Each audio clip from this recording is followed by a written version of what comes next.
Welcome to Before the Bid, your connection to some of the world's best livestock sales. Stay tuned as your host, Andy Howe, takes you coast to coast, stopping along the way to talk with producers about their operation, their livestock, and of course, their upcoming sales.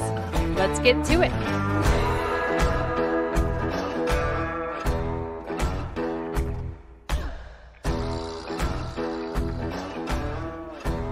Welcome, livestock friends, to this Before the Bid podcast, and we are getting another season started off here, and we are starting with a family that I basically grew up with, and the guy that I'm talking to on this one, his dad and my dad showed I think they showed all through their 4-H career and grew up close to each other and been family friends for a long time, and family that we talk cattle a lot. The guy that I'm talking to on this one, he and I are right at the same age, so we grew up together and came through this Angus business. And so we're going to be talking about Angus cattle, and we're going to go to Gaston, Indiana, and we're going to be talking about the Angus Equinox sale.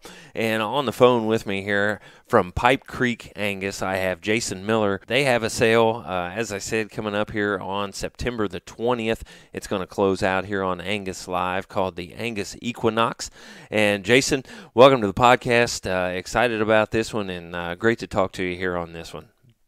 Well, thanks, Andy. That's quite an introduction, and I appreciate that very much. Glad to be here today. And what's really cool is, our dads kind of showed there in Delaware County, Indiana, and surrounding counties together. You and your brother and me and my brother showed in the same era there. Right. And now our kids are showing together. Right. You're exactly right. And I think they were lined up at the backdrop in the same showmanship division at the Indiana Angus Preview show this year. That was kind of cool to see those kids lined up there together with three generations of Howes and Millers showing together. We've gone way back. Now, I don't know that our grandparents had much connection, did they? No, my grandparents, ran the traditional farm for that era with, 10 milk cows and grain farming and beef cows and swine, but they were not in the Angus business. My dad kind of got us started there in that when he was in 4-H. So okay, your dad, my dad, they've been ever since they started. Jason, again, want to welcome you to your podcast. Why don't you introduce your family here and tell us about them? And you got a handful of young ones there, as you talked about. Yeah, almost a full basketball team. You're right. We'll start out with mom and dad, and my dad Lee and my mom Kathy. Could not be more grateful to get to live the life that my wife and I live, and we get to raise our kids this way on the farm, raising Angus cattle and corn and soybeans in central Indiana, and it's all because of them. But my dad is the heartbeat of our cattle operation, and started in 1971 when he purchased a couple Angus heifers for 4-H, and he's been breeding them up ever since, and we've got to be the benefactors of all of his hard work and efforts and going through the growing pains as he's, built this thing up over the years. And, mom's always there supporting us and doing all the little things behind the scenes like most show moms do and now show grandmoms do. So right. Then from there you have my wife Kelly and I, and as the next generation, then we've got 4 children. 3 boys and 1 girl. Everybody says, well, you just kept going until you got a girl, but we got little Emma as a surprise, and wouldn't think twice about doing that again. It's just been a great experience, and Adam's 19, Ethan's 17, Owen's 12, and Emma's 8, and all 4 of them are heavily involved with, being participants in this cattle business. So it's a family event for sure. Still got 4-H days and years to come, and you've been in it for quite a while already. That's right. This was a good year. We only had 2 kids, and this is 1 year. We got Adam out last year, and Emma starts next year. So it was our 1-year reprieve with just having 2 kids in this year. So. It's always exciting to have quite a few of them. Now, is Emma, is she as into the cattle as the boys are? Well, she's learning. She's been running blowers on these sale babies, and I was kind of proud of her yesterday. She was holding a tail while we were clipping on one, and she got her foot stepped on and never missed a beat. She just kind of pushed that calf off her foot and didn't cry, no squallering, and kind of moved right on. But her real passion is horses. Oh, okay. She thinks Dad needs to buy her a horse, and I just think it sounds a lot less expensive to lease one until it grows out of that phase. So, What is it about little girls and horses? oh, I don't know, but it just sounds like a money pit to me, Andy, to be honest with you. Well, I've fought that as well, and I keep fighting it. But man, now those little girls will work on you about those horses. That is for sure. Yeah, and they'll pull on your heartstrings too, and they know what they're doing with that. You're exactly right. You are exactly right. Jason, let me take just a step back. Do you know where those first show cattle came that your dad bought? You know, I know he could sure tell you Right. and give you the whole pedigree on them, but I think they were a down the road kind of deal. Of course, at that time, you know, there were several Angus herds, Right. you know, in most counties, but I think they might have come from the Garrisons, but don't hold me to that. Okay. Which they still farm right down the road from us. They just don't have cattle anymore. So Okay. we'll have to give the I don't know answer and get back to you later on that one. Okay. So. Okay. Well, I guess I know where my dad's first came from, and so I wondered if that was from the same place right there, real close. So you also in Equinox sale, you also have another family that has come in this year, and they're going to consign some cattle to this. That's right. So a name that'll be familiar to several breeders, not just in the state, but probably in surrounding states, Rutherford Land and Livestock.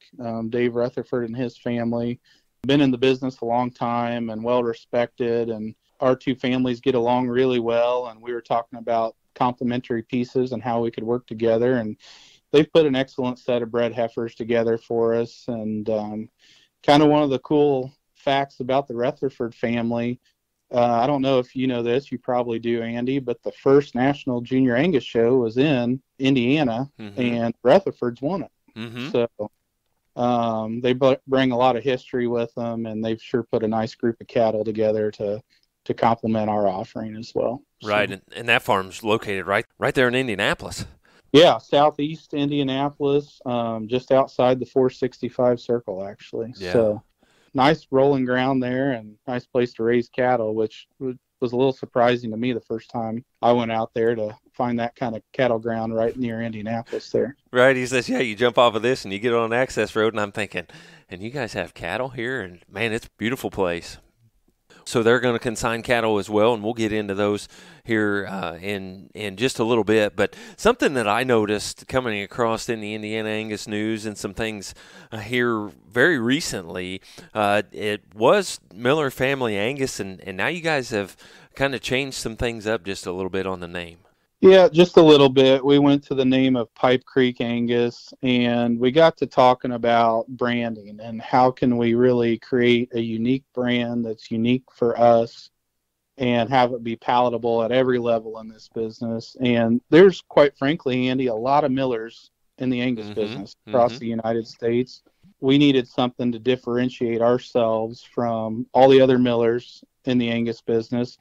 And, you know, we're grain farmers as well, and Dad is big on ditching, and rightfully so. You've seen some ads, you know, for Whitestone that say Whitestone genetics don't cost, they pay.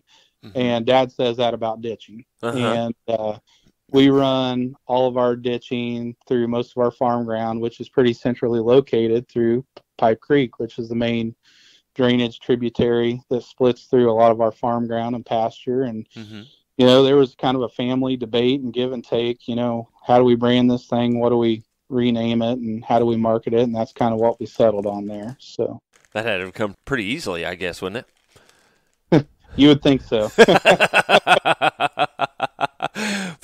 Did father and son have a disagreement maybe on a little of that? Oh, no, it was all the kids that had all the different ideas that they thought were better, you know. So Dad and I were pretty agreeable on everything, and it was just trying to settle in on that one that we thought fit us and was going to be best moving forward. So so the kids disagreed with Dad and Grandpa. I've never heard that happen before.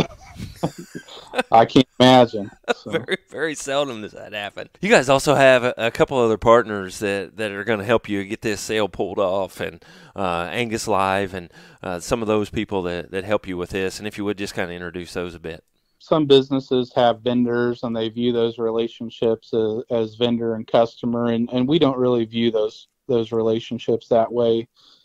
We have what we call key partners, and there's three of them that I want to highlight here. And first and foremost, Lindsay Hanowich, used to be Lindsay Swick before she married Brad up there in northwestern Indiana. She takes all her pictures and videos, and she has, I think this is the 12th year that she's had to put up with us on picture day.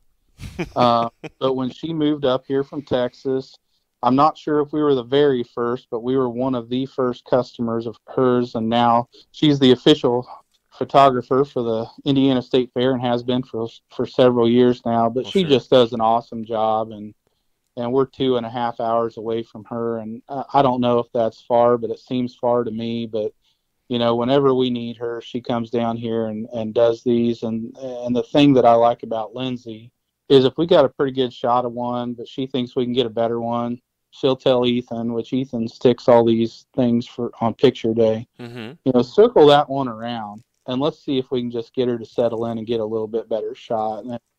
And these pictures are so valuable with the way we market these cattle now, and I really appreciate the effort and discretion that she uses when trying to get the best picture of each one of these. And then too, working with her for so long, she's built relationships not just with my dad and I and my wife, but with my kids. Mm-hmm. And that's really kind of a special partnership there, and we just appreciate her a great deal. She does an excellent job. And when you watch these videos and watch the pictures on the podcast video and in the catalog or anywhere else you're looking, you're going to say, Jason, you're exactly right with great work that she does. Just appreciate working with good people like her. And so kind of the next one I want to highlight is Jeremy Haig, another Indiana Angus guy. Another guy we grew up with. That's right. I want to call him a kid, but we're not kids anymore, I guess. But no, we started this online sale deal back in 2011 with some friends of ours at Dawson Angus. And at that time, Angus Live was not created, and Jeremy came calling on us when he created Angus Live, and I said, well, yeah, I want to do business with, Indiana Angus people and people I'm friends with. And, Jeremy makes sure he sees these cattle every year and always tries to help connect us with people that need cattle that we have available. And he just cares. And again, like Lindsay, he's got relationships with every member of my family. He likes to work with Ethan. Ethan's always trying to sell him one on the side. He'll grab Jeremy and say, hey, I got your next donor. Come look at this one. Mm-hmm. And he sat there after the preview show on open show day and just spent time with my family and got to trade and swapping stories that probably weren't true with my daughter Emma, who's 8. And he looks at me at one point and says, I don't know that I want my nephew Weston hanging out with her. So it's just one of those good relationships from every angle, and we appreciate Jeremy and the effort that he goes through to help us out every year to put this deal on. Definitely a valued partner. And then I've got my best friend Aaron Orbaugh listed there as kind of the third key partner I wanted to highlight. Aaron's always there. He's the same age as we are and grew up down the road. We had to kind of revive him a little bit at some point in time. He started off showing shorthorns and breeding shorthorns, and we've got him converted over to Angus cattle out in his pasture now. But we became friends when we were 15 years old, showing at the Delaware County Fair.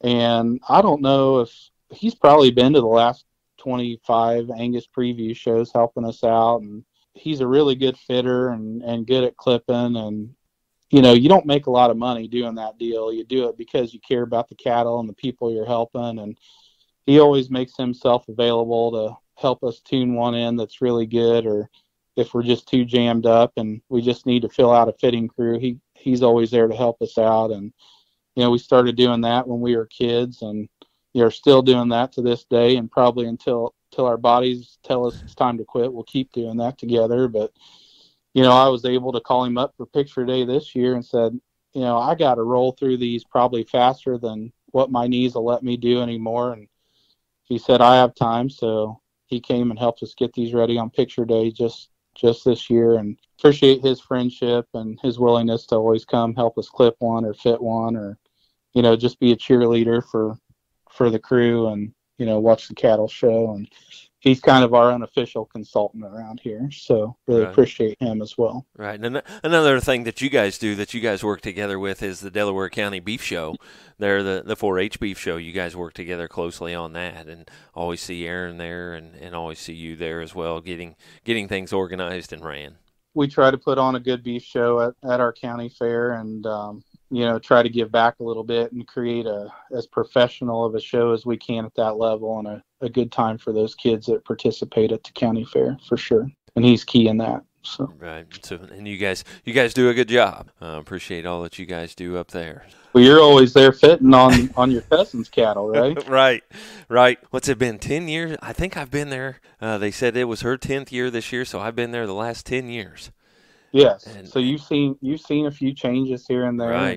Right. And no, it was good to see her get through. And you got a few more years to keep going there. I think he's got 3 more to get finished up. You're exactly right. We'll be there a few more years, and I'm sure you and Aaron will be as well. So. Yep. Jason, you guys have this sale, and you guys sell cattle, and you sell cattle around, you sell cattle in Indiana, but then you've still got to take care of the boys and Emma coming up as well. How do you guys juggle that? So that's a tight wire to walk, I think. And, you never sell many cattle to repeat buyers if you show against your clients. Right. And I want to be really clear that we are not here to have our kids show against our clients. So a couple of things we've done to make that possible is, we've never been fall calvers up until a few years ago. But a few years ago, we pulled a handful out and moved them and created a little fall calving unit. Said our kids are going to try to show a lot of falls, and we're going to sell these springborns, mainly Januaries, Februaries, and Marches. And the other thing that's kind of evolved naturally as the kids have gotten a little deeper into their careers is on paper, they own most of the cows. Right, right. So it's really easy to find bred knowns. So kind of our deal that we kind of put a policy in place is our kids are going to show different ages and bred knowns. Right. If we've got a bred known February and we're at the Hoosier Beef Congress and there's not a bred known division there, right, we're not going to show her against the Februaries we sold. We're going to run ours crossbred in that deal. And so we're going to be really deliberate and really intentional about showing in different classes and different divisions altogether than our clients. And it's challenging sometimes, but we try to really talk with our kids about the why behind that. And every now and then, if they need to make a sacrifice to do the right thing for the client, they understand why we need to do that. So that's kind of our plan around that and kind of how we tackle that situation. And maybe even putting yourself a little bit at a disadvantage to not be against the client and go another way.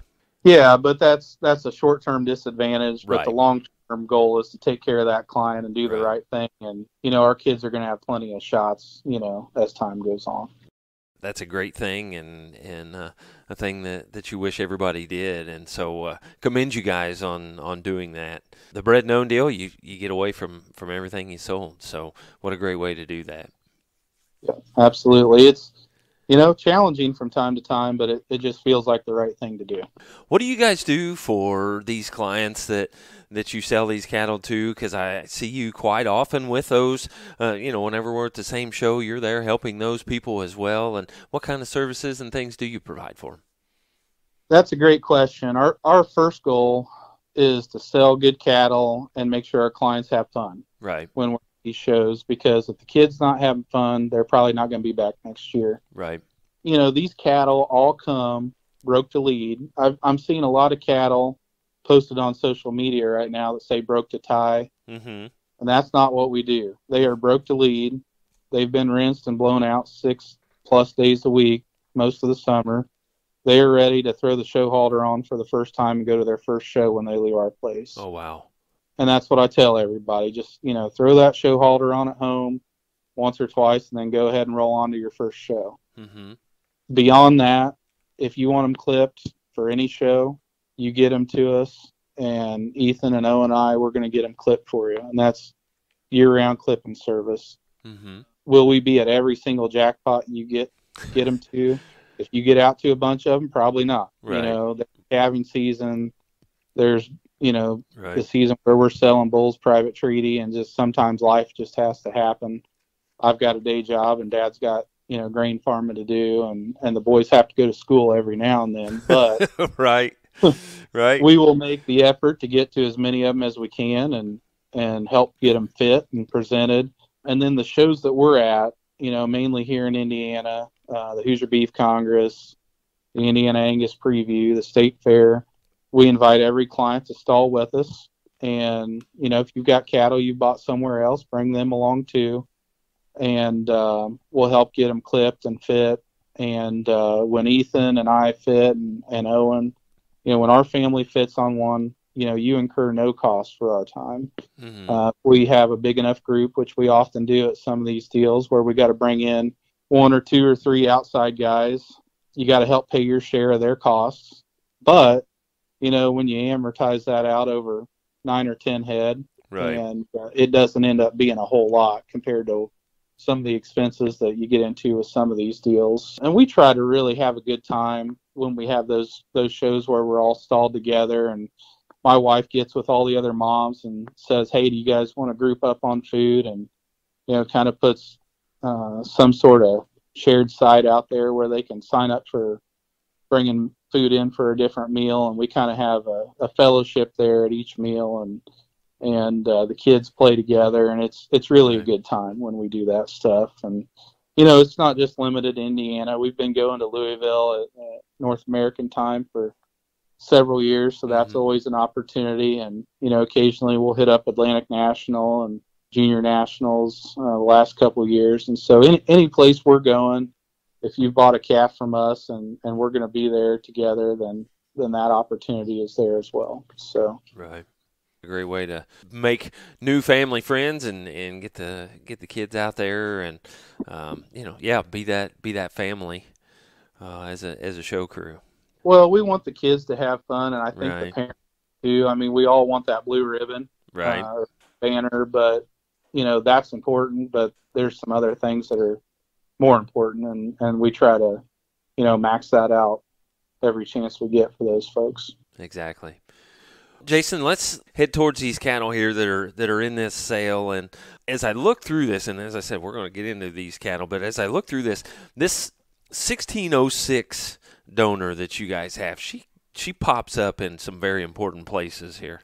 She sure does, and we ran a little tie on room. We were going to picture her in the catalog and kind of give her credit for what she's done, and we kind of had to make some tough choices and cut her picture out. But she's one that a lot of people in Indiana will know by those 4 numbers, 1606. She's kind of one of those. A funny story about her, Andy. We like those. We like funny stories about those. Have you ever, and this might have happened to you last year, have you ever kind of missed that one that maybe is your best one and not realize it at the time? 2 years running. that didn't happen to you with a June heifer last year. We're on our second year of that. Yes. Yep. Well, the story on her, she was born like the last day or 2 of April, and we had a pretty good March, and we had this May heifer that was okay, and this was back when my brother was showing. I think I was out, and we said, well, that last April, she'll never be big enough. It's hard to compete with Januaries, and we'll show this March and this May. And we had a fair amount of success with both of them. And I kept telling my dad, I said, that April's pretty good pattern, though. And we never showed her. And she was out of a pretty good cow, and she just kind of kept getting better. And it was probably better for her we didn't show her. She got bred on time, and right out the gate, she had a heifer that won a bunch of stuff for us. You're always down at the Southern show. Her first daughter won that Southern show in 2009, and that was before we were doing a lot of flush work and a lot of ET work, and she just kind of kept having our best calf every year. And we flushed her once with a partner that I sold half a flush to, but then didn't really flush her for several years after that. And then she raised a heifer in 2013 that topped our sale that we were having with Dawson's, and the Brown family bought her, and she did some good for them. And Then in 14, she sold another high seller for us, and that heifer won the Angus show at the Hoosier Beef Congress. And I looked at Dad, and the Clock family had that one. I'm sure you remember that one. Sure, absolutely. And they're good friends of ours, and we've done a lot of stuff with them. But I said, we maybe ought to start flushing this old cow and trying to maximize what we can do with her, because she kind of keeps doing it. So I told Lindsay, she was there helping take pictures at the Congress. I told her that night, I said, we better get this cow pictured this winter because she's 9 years old. So that picture that you have of her there, Andy, is her at 9 years old. Oh, wow. About 30 days before calving that time. And so then we started flushing on her a little more and trying to get multiple daughters born every year. And we flushed her to Luton, and that's kind of where we got our current donor from, who's now 5 years old and is doing us a lot of good. And and her daughter there, that Luton made 917, she's the mother of lots 336. We've got 4 of her daughters in here. So the 1606 cow has I think 4 granddaughters, but she's got 8 of them in this sale out of 16 live lots that trace back to her. So although there's no more direct daughters and no more embryos in the tank, she's still got a vast influence on this offering this year. So. Right. Boy, for a 9-year-old cow in that picture, that'll be on the podcast video. So I'm sure it's been up there if you're watching that now. That's a heck of a donor. Wish we could keep them all looking that way. My biggest regret is that we just didn't start flushing on that one earlier, but we flushed her 3 or 4 times there at the end and kind of applied her trait. And we've got several daughters now, and she's got several daughters that are donors for other people too. And so we just kind of got a little late on that, but it worked out in the end. Well, those are always fun when it's like, hey, I kind of missed this one, but now we're rolling. Well, Jason, let's get into these cattle a little bit. Again, we got the Angus Equinox sale. Sale closes September 20th. I got my catalog in the mail today, so here on recording day, so I thought that was really great. You had sent me the link, and I'd looked at that, but I have one in hand. How can we get one of those in hand if we don't have one yet? So we're on various social media sites. We're on Facebook, Instagram, and Ethan just started us up Snapchat. I'm not sure I understand how that works, but I told him he's in charge of that. And so just message us, and you can get on our website, pipecreekangus.com, and go to our sale page and view it online there. And there's also a contact form there where you can just send us your address and ask us to mail you a physical copy if that's the way you'd like to have it. And there's still time. So our main open house is September 17th and 18th. And if you want to come eat, my wife is preparing an outstanding chuck roast dinner that we'll start serving on the evening of the 17th at 5 o'clock, and we'll serve it until you want to leave. So there's no cutoff. We say our open house ends at dark, but there's lights in the party barn, so we can accommodate whatever time frame that you want to stay for on the chuck roast dinner. And then we're also doing something a little different this year. The Cates family is having the Star Search sale this Saturday of Labor Day weekend, and that's in the morning. And Kevin Newman's Fall Classics sale is the evening there on Saturday of Labor Day weekend. And we thought we'd try to hold the Angus crowd here in East Central Indiana in between and try to give everybody that wants to see Angus cattle only a place to go in between those two. So we're putting on a viewing from 11 to 4 this coming Saturday, the 3rd, I believe it is, in between those two deals. And we're not going to start on top of Kate's, and we're not going to go past Kevin's start time. So we kind of put an 11 to 4 time frame on it, and we want to support those two families, but also, give people a place to go in between those two sales. So, this Saturday, the 3rd, if people want to come see the cattle here in person, if that's more convenient, then wait until the 17th and 18th. We're glad to have you here, and you can pick up a catalog in person here if you choose to come on Saturday. And they can come through the week if they're listening to this later than the 3rd on that weekend. Why they can come through the week before the 17th and 18th. Is that right?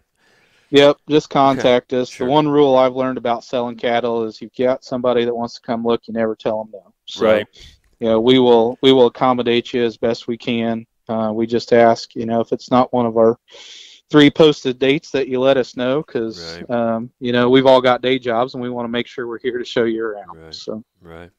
Well, Jason, let's get into these cattle, and we start off right here with the lot one. We got a Pendleton daughter, and you sent me these videos, and man, she's striking.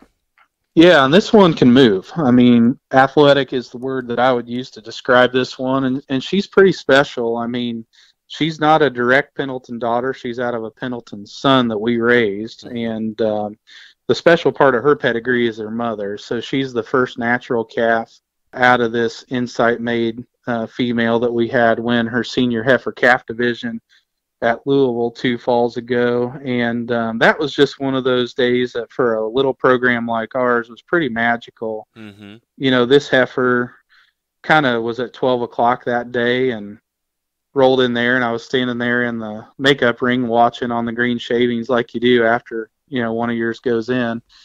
And Dad looks at me and says, well, she's kind of striking a pretty good pose today. And I said, yeah, this is kind of what I thought this one could be at some point in time. I just didn't realize today was the day. And Jack Ward and Carter Ward were judging that day on the ROV show day. And Jack looked at her and pulled her into the first slot pretty quick. And Dad looks at me and he says, is he placing them top to bottom or bottom to top? It's always, isn't that always the thought? It's like, oh my gosh, what's going on here?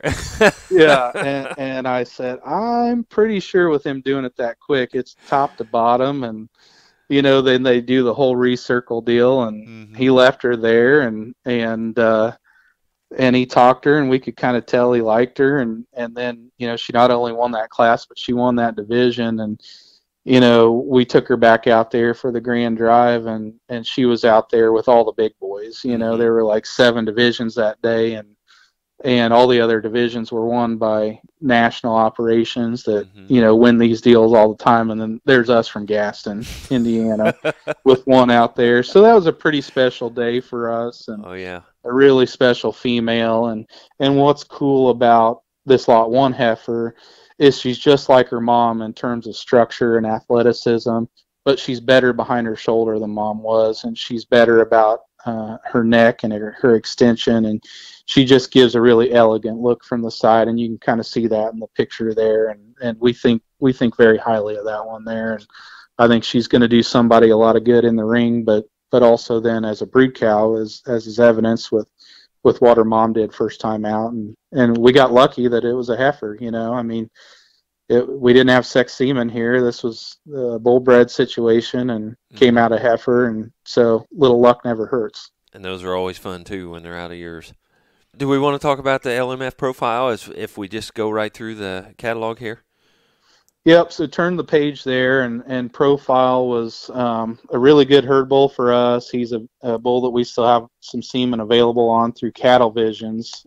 Really have sold a fair amount of semen on him, and he also won his division at Louisville in 2017 and did some other good things as a show bull. And we cleaned up with him for 4 years, and then we had a partner with him lately, and he's no longer with us, but he's in here not necessarily to sell semen, but just kind of as a reference.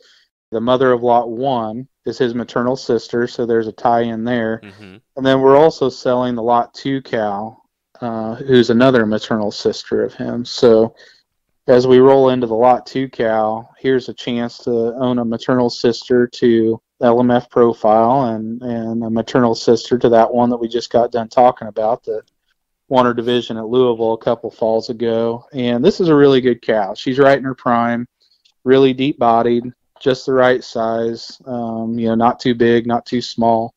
Really good and symmetrical when you read this one from her shoulder back to her tail head. And she's been productive.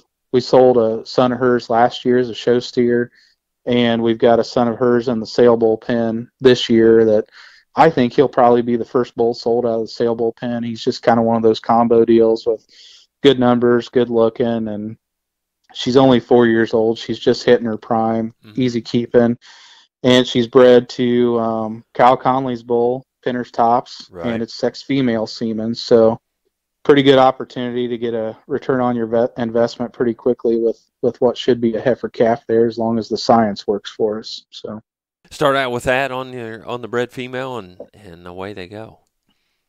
Well, and with just being 4 years old, how many more can you get out of her, right? So Right. there's a lot of future left in that one, I think. So Right. going to do somebody a good job. Absolutely. And there's times it's like, man, I kind of want to buy a bred, but I don't know if it's going to be a bull or a heifer, and whichever one you may want. Why, this should be pretty good indication that we're going to have a heifer calf. Well, that's why we put it in bold in the sale catalog, Andy. Let's say should be a pretty good indication. So then we roll into some full sibs here, and a great family that, as we talked, really doing well with that 1606 on the background. We've got these lot 3 through 6, and you've got the 3 and 4 cataloged in here together. Right. We just did them in birth order, not picking any favorites. Went youngest to oldest on lots 3 through 6 here, and so we've got, donor cow on donor cow here. So we got 1606 on the bottom side, and now they're direct daughters of our Luton made 917 cow. And this cow's really been hitting that out of the park for us. Her first couple natural daughters we kept, and they were different ages, and the kids showed them, and both of them were many-time champions. And most recently, her fall heifer that was born in 2020, during the open house, she decided to come about 2 hours before we served the dinner there while the donor cow was on display. So she wanted to show off from the beginning. But we've campaigned her for the last 18 months and just had a heck of a time. I mean, Ethan and I were adding it up the other day. I think she's won her class 13 times. And those were all state and national shows. She's won some shows, and I think 12 of those 13 times she was at least reserve division, and most of the time division champion. And these 4 heifers are 3/4 sisters to that good fall that we've been campaigning. They're out of the same cow, and then the fall we've been showing is an Insight, and these heifers are obviously Blacklist, which is an Insight son. So you've got 2 generations of donor cows. You've got a 3/4 sister that has done really well for us, and she's only a couple weeks from calving herself, so she may or may not be on display on the 17th and 18th. Hopefully she's on display to support these heifers with a little calf at side. So we'll see what happens there in between now and then. But I'll talk briefly about each one of these. The lot 3 heifer, her probably unique thing is she's really good at the ground. She's really set back in that pastern angle, just ideal in her hock angle and her knee angle, and just really, really complete. Probably got a little bit of extra muscle, which I like. I think that's hopefully something that we're known for. If people follow our cattle, they say, for Angus cattle, they've got a little extra shot of power to them. That's the way we prefer them, and I think she exemplifies that. But just really ideal in her angle design, and I really, really like that one quite a bit. Right.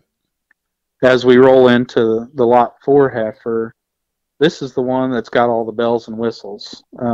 Really hairy. I just texted Aaron Orball yesterday, who we talked about earlier after we got done clipping on her yesterday. I said, it's late August, and I just had to peel a half an inch of side hair off the one. And that was her. That's the lot 4 heifer. Really hairy, really big boned, an extra shot of extension and performance, and I just really has that classic Angus show heifer look with an extra shot of the extras, the hair and bone and look, and we think a great deal of that one. Right. I don't know if you've had enough, chances to look at them, Andy, to pick out a favorite of these 4, but I think you're going to be splitting hairs unless I'm missing something. Oh, you're exactly right. Yeah, I've been through them as you're talking about them. I've been through the first 4 here, the 3, 4, and 5, and I don't know what I want to do yet.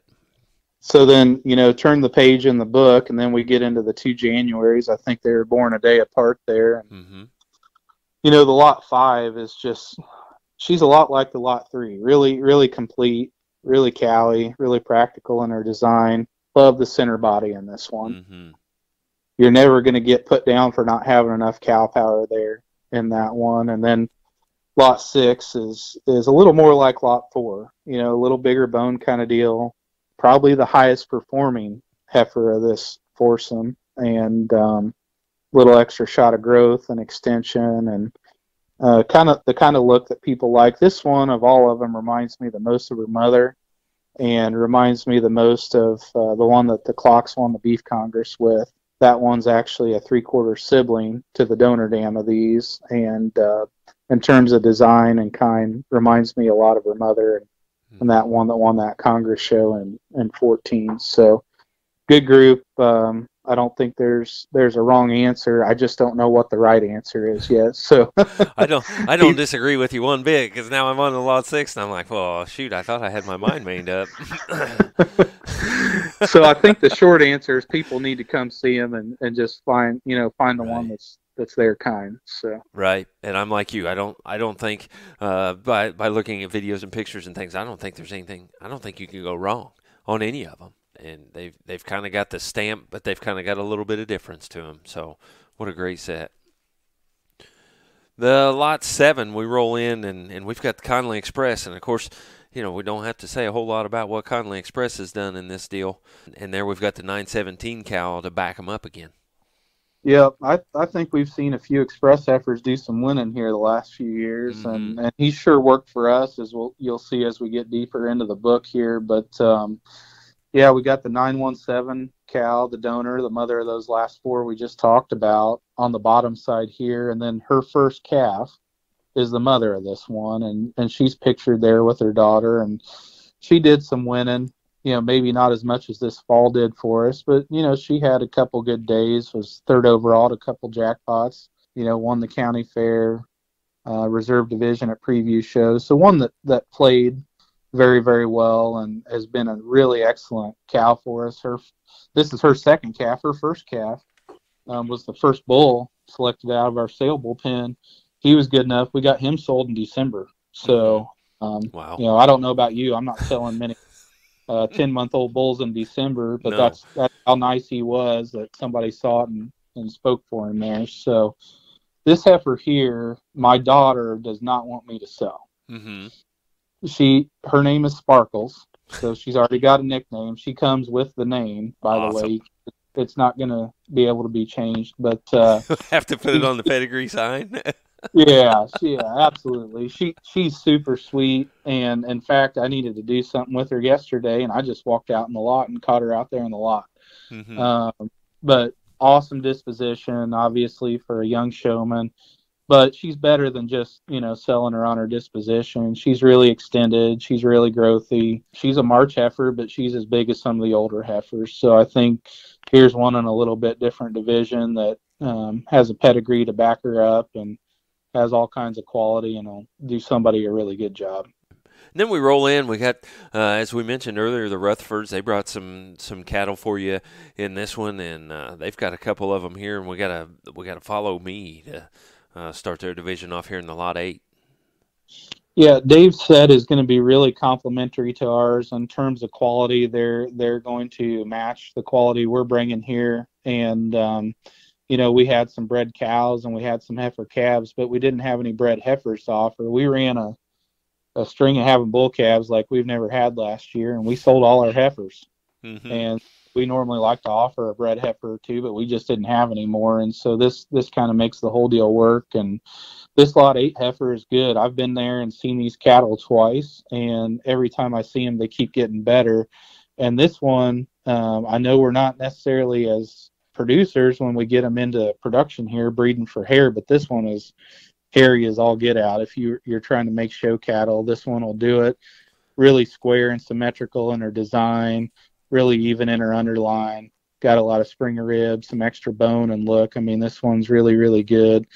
And, he's retaining a couple flushes on these females, and there's a reason for that. It's because they're donor quality, and this one's really nice. So I don't think you can go wrong there. So Right.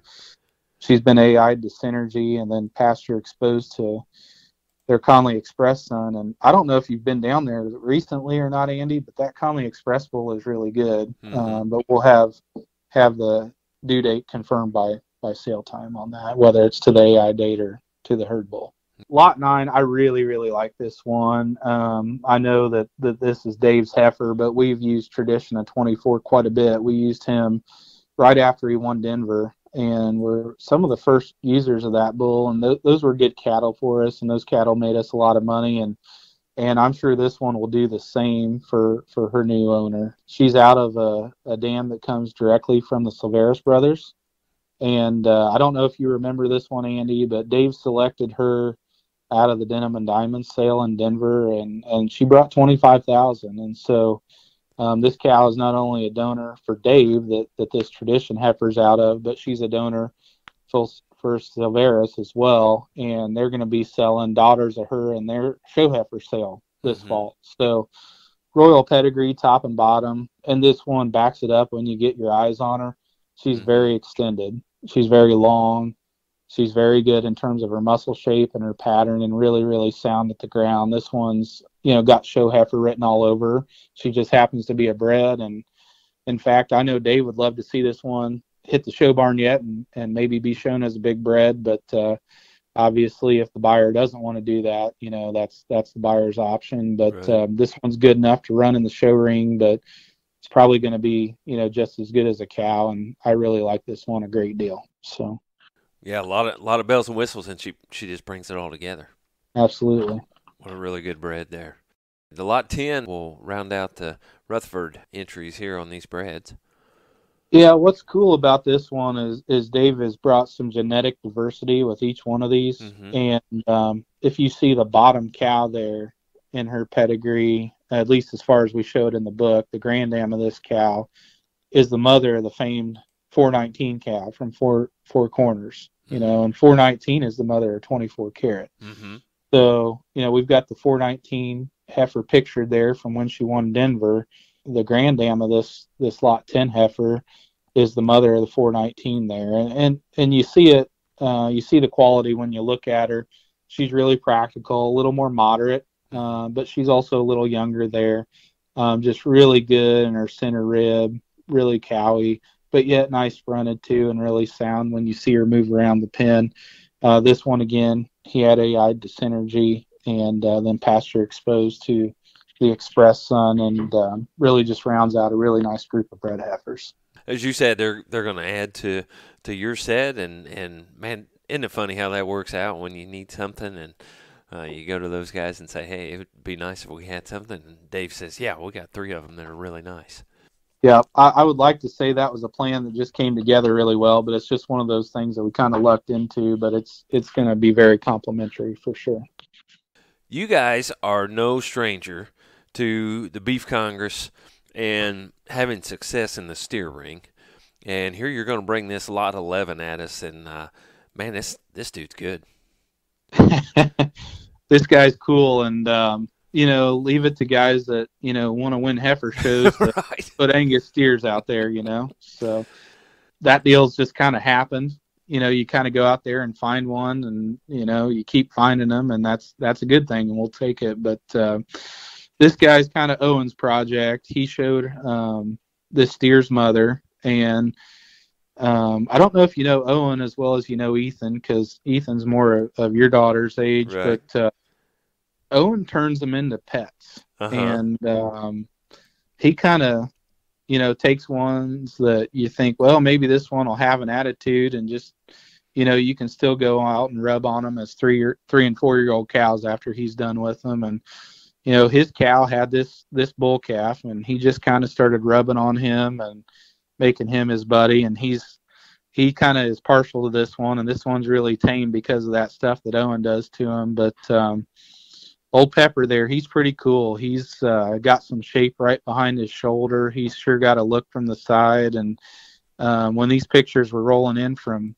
Lindsay, I shot this one to Ethan. He was in bed and must have still been awake watching TV or something, even though he should have been asleep, getting ready for school the next day. And he wrote back one word. He said fancy. And I think that's a good way to describe this guy when you see the picture there. And like you said, we've been fortunate. We've had a couple steers there that we've sold that won the Angus Steer Show at Congress in 16 and 18. And, we hope that this guy can give him a run at Congress this year if he stays in Indiana. But we think this guy is really, really good. And will run with some of these ones from the past that we've sold really well, and he's starting to hair up too. So we encourage people to come take a look at him. Not that we're necessarily in the steer business, but when we've got one that we think will work, we go ahead and offer him. So got the show pedigree to go along with it as well. So should be really successful with this guy.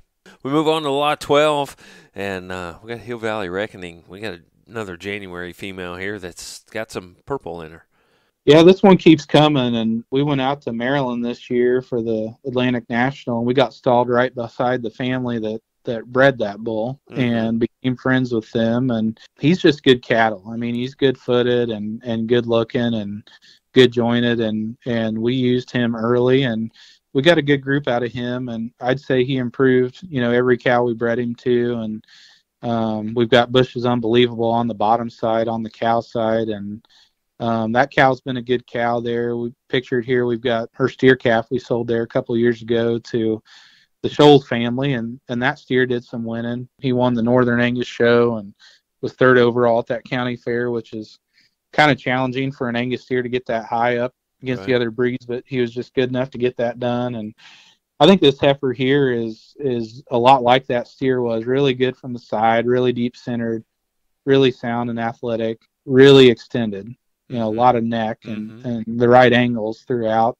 This one's going to be really good. Maybe not the most powerful one when you get behind her right now, but she was a twin. She has a twin sister that we've retained, and I think, she just keeps coming every day. And so I think by the time people get out here that they probably won't be too worried about that. And she's done awfully well for a twin, and we think the future is very bright for this one. So very well. Yeah, I'm about to fall out of my chair. She's a twin. Yeah, we collected weaning weights last week actually, and so they were herd tags 3 and 4, and so if I add their weights together, that was nearly 1,400 pounds of heifer that Mom weaned off there. Oh, wow. So productivity right there in that pedigree as well. Yeah. So the lot 13, we got another Hill Valley Reckoning.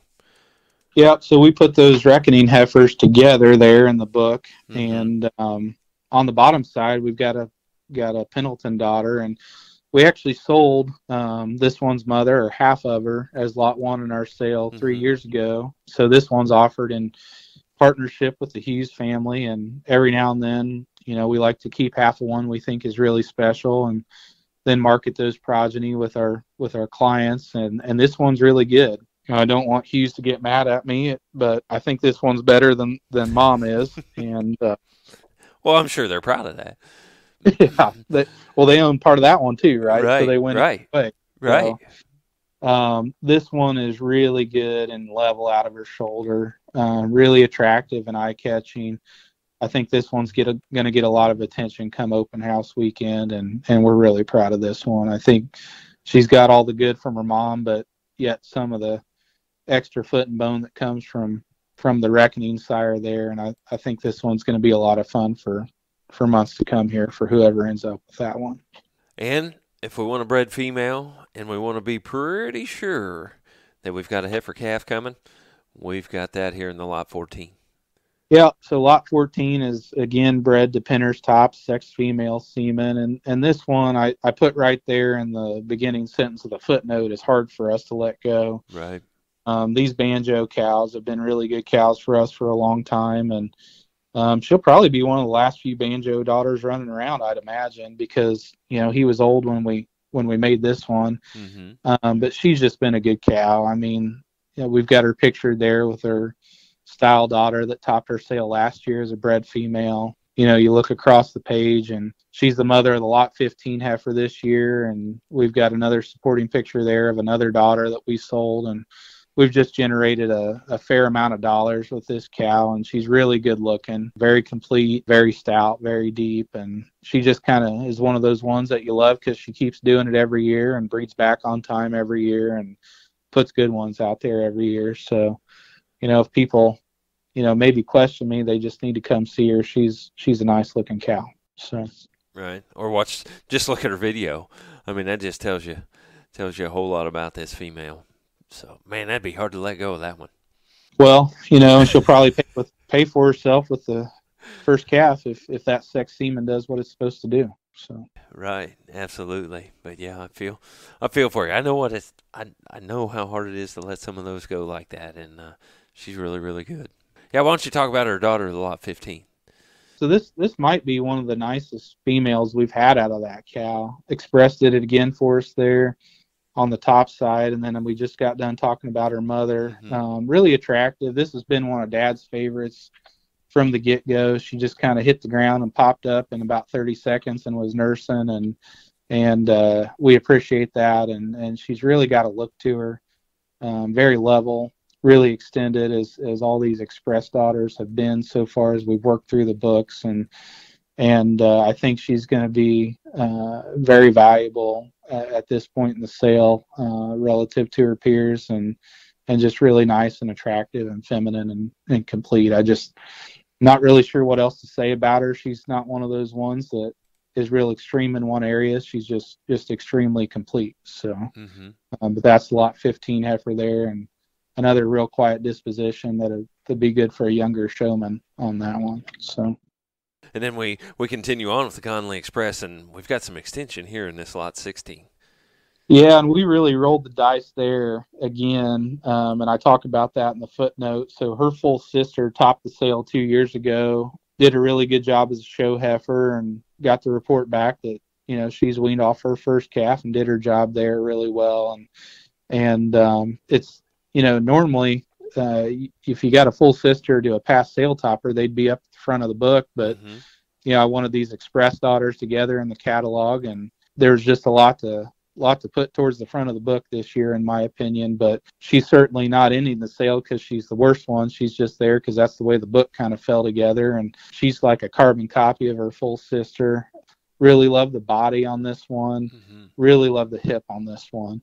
And you want to talk about a little extra hair this time of year, this one sure has it, and moves around the pin really good, and is going to do a nice job for whoever ends up with this one. But we like this one quite a bit, and you can kind of see in the book her full sister there, and then the one to the right with kind of a 3/4 different looking picture there. That's another sister out of that cow, not a full sister, but a maternal sister. And that Brilliance cow just kind of keeps cranking them out for us. So certainly quality on the bottom side of her pedigree as well. So what a really, really nice set you guys have put together for this one.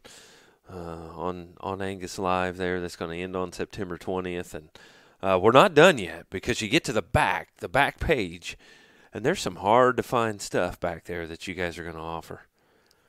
So we've started doing that here the last few years, and I get to be a little bit of a, you know, collector on this stuff, and my wife calls it wasting money, and so you know we'll have different viewpoints on that. And you know, I got to listen to her every now and then, because she does all the design work, and she builds the website and designs this catalog and does all this technical stuff that I don't know how to do. So every now and then when she gets after me for wasting money on these frozen genetics, I got to turn some of it back into cash just so she'll design our next ad or next sale. So, right. But no, when it came out that Style was no longer with us, you know, I'm a banker by day, and so the kids had money in savings accounts that wasn't earning them anything. And so I called Lance over there at Cattle Visions, and I just said, send us 20 units. I'm going to buy 10 for Adam and 10 for Ethan. And that turned into a pretty good investment. I think we moved half of that last year and almost made all the boys' money back. And so Adam's getting older. He'll be 20 here on the second day of our main open house, and better probably turn his frozen investment back into cash for him. He's getting the age he might need it for something here or there. And so we're going to offer 3 more of his units of Style there, and he's sure done us a good job. And Ethan thinks he wants to keep a hold of it. He thinks we need to flush everything to Style. So him and my dad debate on that quite a bit, and I think I'm somewhere in between, but he's sure done a good job for us. And so we'll have 3 units of Style there as lot 17. And we talked about Profile earlier. He's no longer with us, and we don't have a huge bank on him. We have a little bit of a bank, and you know we're offering a group of 10 as lot 18, and another group of 5 as lot 19. And then we have our LMF Vision Bull, which he's an unbelievable son. and he's also carried through Cattle Visions, and we're going to offer another group of 10 units on him and another group of 5 on him, and he's still with us, and he's sure done a good job for us. He's actually the sire of the cow that the Lot 7 female's out of. And then Blue Chip and Bismarck, they're getting harder to find, and we have a little bit of that around, so we've got a unit each of them there to round out the sale. But that stuff will sell for whatever it's worth that night, and hopefully that'll help some breeders out with some stuff that they're having trouble finding there to round out the sale. But that's kind of how we'll round out the deal there with some semen lots, Andy. That sounds great. Again, look for it on Angus Live. It closes the 20th. They got the open houses again Saturday, September 3rd, if you're listening to this before that. And then again, open houses on the 17th and 18th of September, 9 a.m. You can start showing up there. Make sure you get that chuck roast dinner on September the 17th to be there and look at cattle. And I'm sure you can help them bid. If they're as technologically challenged as you are, you can have Kelly fill them in, right? we won't miss a bid for technology reasons. Jeremy had the site rebuilt before last year's sale, and it's very user friendly. The old one was as well, but between Jeremy and his wife Jenny and Kelly and I, just call us and we'll get your bid taken, and we'll make sure you know where you're at throughout the night. And just want to treat everybody fairly and get the cattle where they need to go and into our clients' hands, and hopefully into the show ring and beyond. So, Jason, anything else we need to know about this sale or about these cattle? No, I think you've made me talk enough here, and I'm glad maybe I talked a little too much, but glad to chat with anybody as much or as little as they'd like to about the cattle. If you don't want to talk to me, you can talk to Dad, you can talk to Ethan. And they'll tell you what they think. So. If you want the short version, maybe Ethan. If you want a little extended version, maybe Jason. And if you want the real extended version, call Lee, right? Well, I didn't say that. I'll go out on a limb. I'll take the heat for that one. Well, but I couldn't be prouder to help my dad market Right. his life's work here, and he bred these things up. Right. I mean, a lot of these cattle represented are 9 or 10 or more generations of him AIing these things, one generation after the next. And if you want to know about all the genetics and the background there, he'd sure be glad to spend time talking with you about that. So. Absolutely. Jason, again, they got the Angus Equinox sale hosted by Creek Angus. September 17th, 18th, open houses. Sale closes on the 20th. Gaston, Indiana. Again, if you're around there on the weekend of Labor Day, you've got the Star Search sale there at Cates's. You've got the Indiana Fall Classic sale there. Even Newcomb has a sale there in Winchester. So all kinds of things going on right there in that part of Indiana that no reason to not stop in and see Jason and those guys. Jason, appreciate it very much. And good luck with the sale, and good luck with everything. And we will be watching that and paying attention. Well, thanks, Andy. We appreciate you doing this, and forward to all the sales this fall and visiting with everybody. Right. Well, appreciate it very much, and we appreciate you listening to another edition of Before the Bid Podcast.